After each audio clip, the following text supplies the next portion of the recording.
ফিরে এলাম বিরতির পর। এবার যেদিকে আমরা চোখ রাখবো, ত্রিপুরা সরকারি কর্মচারী সমন্বয় কমিটির আজ এইচবি রোডের উদ্যোগে 10 দফা দাবিতে গণ অবস্থানের আয়োজন করা হয় আগরতলা প্যারাডাইস চৌমুহনী এলাকায়, এবং উপস্থিত ছিলেন সরকারি কর্মচারীরা। তারা ঠিক কি জানাচ্ছেন, কি কি দাবি রয়েছে তাদের, শুনবো একবার।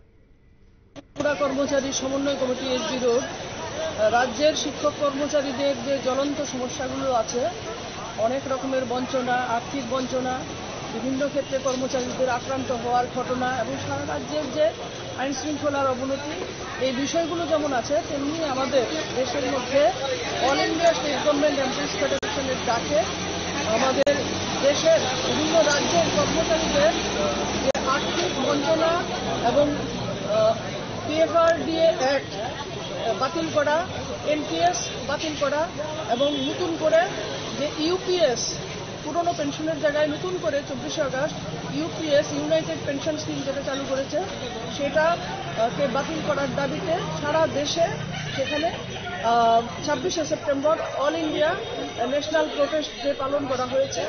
আমাদের রাজ্যেও আমরা এই দিনটাকে 26 তারিখ থেকে নিয়ে আজকে নিয়ে এসেছি। আমাদের একটাই দাবি যে পুরনো পেনশন প্রথা, যেটা সরকারি কর্মচারীরা সারা জীবন চাকরি করার পর যে নিশ্চিত একটা পেনশনের ব্যবস্থা ছিল, ফ্যামিলি পেনশনের ব্যবস্থা ছিল, সেটা যে এখন খর্ব করা হয়েছে, তার বিরুদ্ধে সারা দেশে শিক্ষক কর্মচারী একেবারে শুনলেন ঠিক কি কি দাবি রয়েছে তাদের। এবং আজ তারা যেমনটা জানাচ্ছিলাম, ত্রিপুরা সরকারি কর্মচারী সমন্বয় কমিটি এইচবি রোডের উদ্যোগে 10 দফা দাবি তাদের, এবং সেই দাবি নিয়ে তারা গণ অবস্থানের আয়োজন করেছিলেন প্যারাডাইস চৌমুহনী এলাকায়।